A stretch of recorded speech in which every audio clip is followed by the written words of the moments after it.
Hello YouTube, this is Lego Tech, and today we're going to be doing a quick video on my entire O gauge train collection.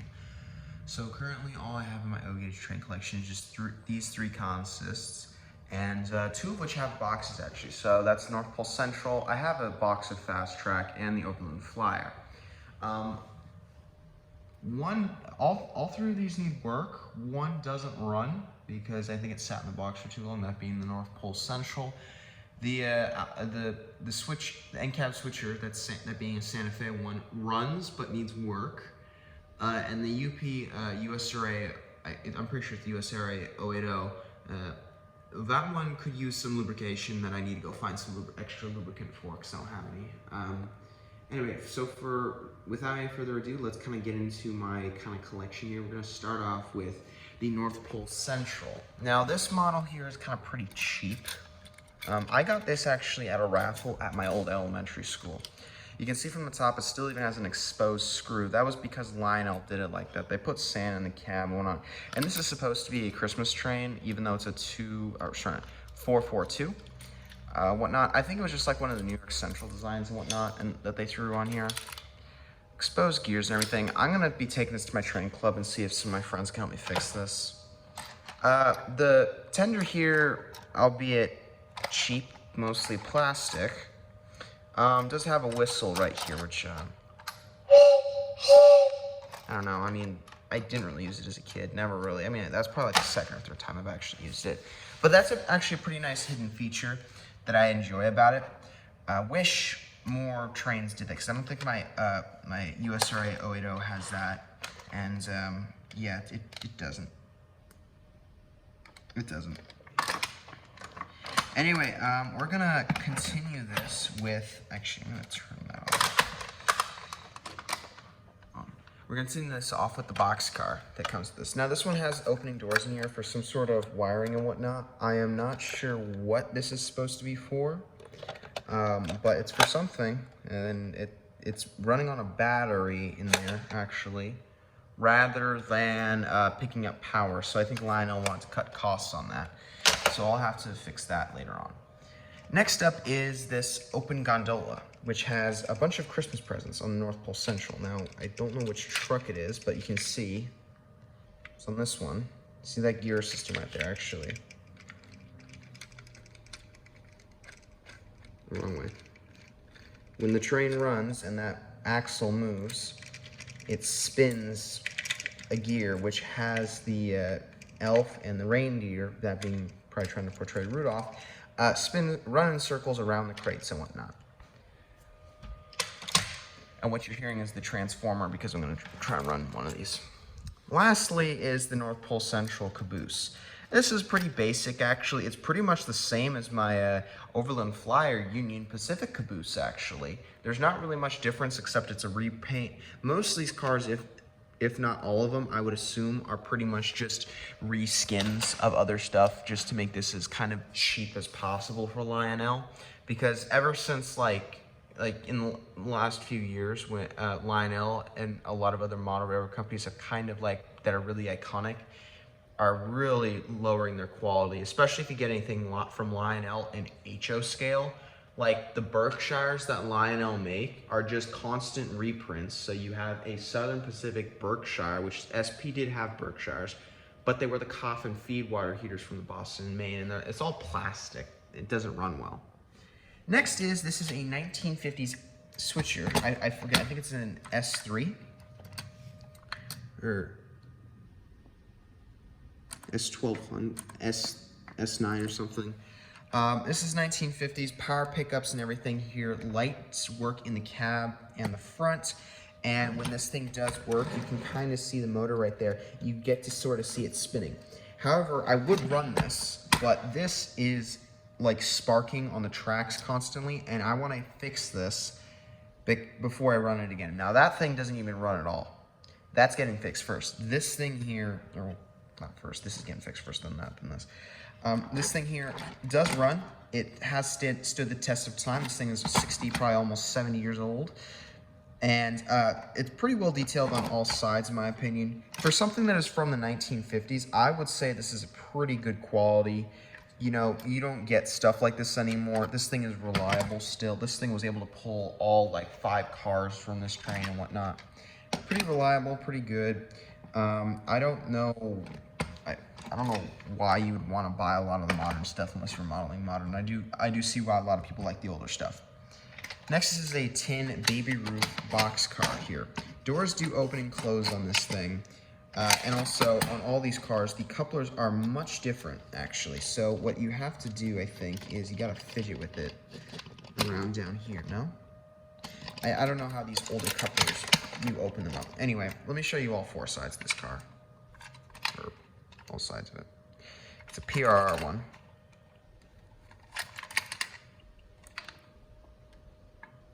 Trucks are pretty basic on this thing.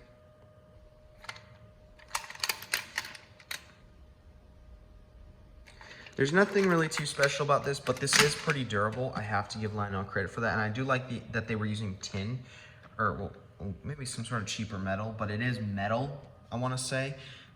Not plastic like the next car we're going to get to. This is a refrigerated box car here where the doors sort of do open. You can look inside there. I don't know what this is for. I think this is one of the cattle cars one of the milk cars that would come in one of those play sets that, you know, you would have the milk cars kind of be loaded and unloaded by a guy and whatnot. Tell me if I'm incorrect about that and if this is how it works and whatnot with these metal bars or something, or these holes in here to hook up some wires or something on the platform. Please let me know that in the description and I'll show you all the sides.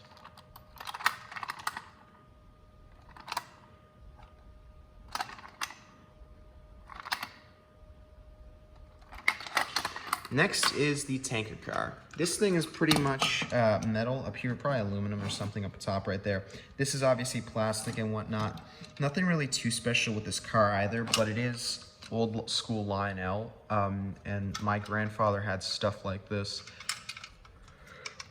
all the time because my grandfather remembers steam I didn't get to really see him, but he was born in like the 30s. He loved steam. He actually bought a house that was next to where there was two lines, the old Western Pacific and Southern Pacific lines, back when it was all steam power. Like, I think it was in 52 or 53, so it was still steam on the Western Pacific at that time. Okay, so this is a Baltimore and Ohio, or sorry, not Baltimore and Ohio. I was working on some Baltimore and Ohio FTs earlier, so I thought that. Chesapeake and Ohio. Gondola. This is made out of wood, actually. You can kind of see by the paint chipping on the side. Also, how inside the gondola there's some bolts in here because this is made of wood, like I said. This is very odd, but I don't want to complain because this is actually pretty nice. We don't really see stuff made out of this material. I would rather sometimes see wood be used rather than plastic. But hey, that's just me because the wood still feels a bit more, in my opinion, premium than plastic. And the last car in this 1950s consist is the Caboose. This is a tin Pennsylvania Railroad Caboose here. Nothing really too special with it. Doesn't have a coupler on the end. I don't know. If you guys know a lot more about this Lionel stuff, please let me know in the comments. Paint's chipped on this thing because, like I said, this thing's almost 7 years old. And I want to quickly state, one of my friends did ask, how did I get all this? Or the Lionel stuff. All this Lionel stuff in particular, because I got a bunch of HO scale stuff. This 1950s Lionel train consist. I got this for free from a friend at my dog park because he's like 75, didn't want it anymore. It was his son's, he didn't want it, and he didn't want it, so he wanted to give it to me. I got that from a raffle at my elementary school, which, quick story about that. This was back in like 2016 or 17. And I was in middle school or high school at the time, and there was the walkathon going on at the school. And I had the opportunity, I think it was, 2000, this was when the Nintendo Switch was pretty new. And you had the option, I could either go for the Switch, an iPad, or some iPhone, or some other Apple, it was the Apple Watch 2. And then there was that for auction. No one put tickets in there. Everybody put like hundreds of tickets. Like, people spent $500 on tickets to put in the Nintendo Switch box. People didn't make any sense. I spent $15 on tickets for that. Put them all in at the last second. I won it. $15 for that. track, locomotive, transformer, rolling stock, everything came with it. I think that was a good deal. That's how I got that. And then this, like I said, was given to me about a little while ago by a friend at the park. This is my favorite locomotive I have. This was given to me with that. It was actually a Christmas present back in the mid-2010s. And that was my first model train. And since that is with the USRA 080, I'm going to be making this thing into Lego, or make a Lego version of this. And also, I'm going to try and make an HO scale version of this train to run, because this kind of means a lot to me. Anyway, that's that. And we're gonna get to this now. So this is the USRA 080. Pretty well built by Lionel, especially for modern stuff. I do tend to take care of my model trains because these are like my favorite toys. Well, when I was a kid, I called them toys, but this is my favorite hobby because I love trains. And I'm going to be doing some work on this thing. This thing needs to get, I need to get some lubrication for it because it could use some lubricant. I don't have any personal lubricant. I wish Lionel included it in the set, but they didn't. Yeah. This is the tender for it and whatnot. Now this thing just has a single pin right there, but this thing is powerful. Pretty powerful. More powerful than my switcher. My most powerful locomotive. Like I said, no, there is a lot of power. 4,500. If you guys know of any brands that have or do make USRA 080s, they don't have to be UP. Please let me know, because I want to, like I said, I want to make this into HO scale. Eventually, someday. Anyway, so that's hooked up. Next is the WP gondolas. Now, I have kind of been a fan of WP for a long time, not as of recently. And yeah, so this one's missing some of the tops here. Well, no, this one's not, so yeah. I've enjoyed WP. I have a friend at my train club. He actually really likes WP, but he likes it in like the late 70s, just before Union Pacific bought them. So all the railroads you're gonna see here, because no, actually it's just WP. The other, this one. I thought that was a Southern Pacific car. Yep, and whatnot. Yep, but this is probably one of my favorite cars. I don't know why. I just like the WP paint scheme sometimes. It's really unique. Okay, and then next we have, now this set, when I got it used because my mom got it for cheap and whatnot. Comes with the automobile boxcar here, and I don't think the doors open on this thing, but it does have a quote-unquote working brakeman, but this thing's broken, so what I gotta do is I gotta pop this open and re-hinge it in there. This thing was broken when I got it, but I do want to get this thing working. Anyway, so here's the side and whatnot, underside. I've had it off so it doesn't like keep on running and then like break it even more in there.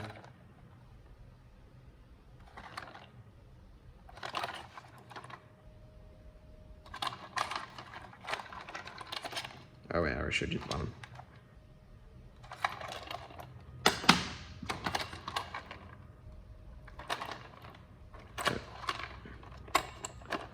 Sorry, this is the first time I've done a full collection video. I want to do another one of these. This is kind of like a test run for it. Yep, so that's the box car. And I want to just restate quickly that the only thing that actually is running right now is kind of just this. This thing can run, the other two can't really. Next we have the flatbed, which has two rail truck service flat cars and whatnot. Nothing really too special on these things. They're just all plastic. There was no truck that came for you to pull them in with. Now, this thing has some pretty good weight. I don't know, it feels a bit plasticky, but I do think there's some metal.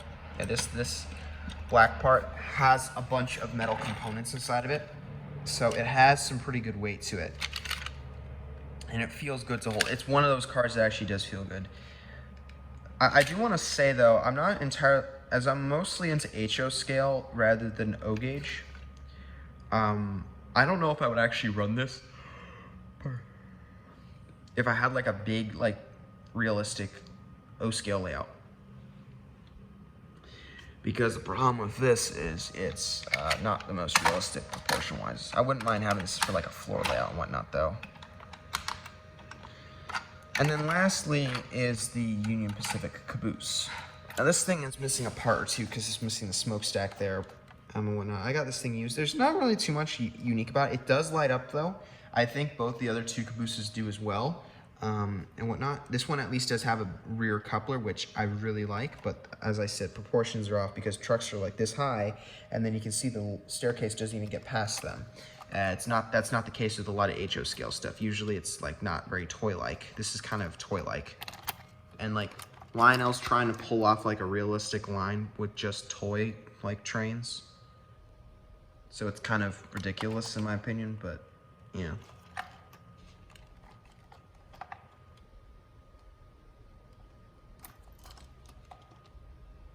I think that's all the sides, unless I didn't show the top. I did. Okay then, let's put this down, and I'm gonna do a few laps with this thing before I end the video. All right, so I think we're ready. Oh no, I turned the whistle off. Let me turn that back on, because I think that's one of the key features that you should be able to hear in here. That's what was in the tender. Again, apologies for if there's some bad camera angles or me just doing it like this. I misplaced my tripod, which I was going to use for this video, but today's like the only day I get to kind of use the upstairs for producing a video like this, so I kind of got to take advantage of the opportunity while I have it. The one criticism I do want to say is that the coupler back here on the back of the tender is kind of a pain in the back to use, so that's like the only real thing I dislike about this set. Anyway, or the front coupler. Okay, let's begin. Really? There we go.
Alright, so that's the video for today.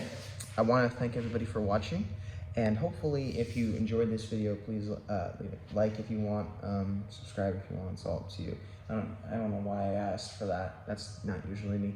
Anyway, thank you for watching, hopefully you have a good day, God bless, and if you have any recommendations on things you'd like to see more in depth, or things you'd like me to improve on this video, please leave them in the comments below, I appreciate it, and I will try to listen to your feedback as best I can. Thank you for watching. See you next time.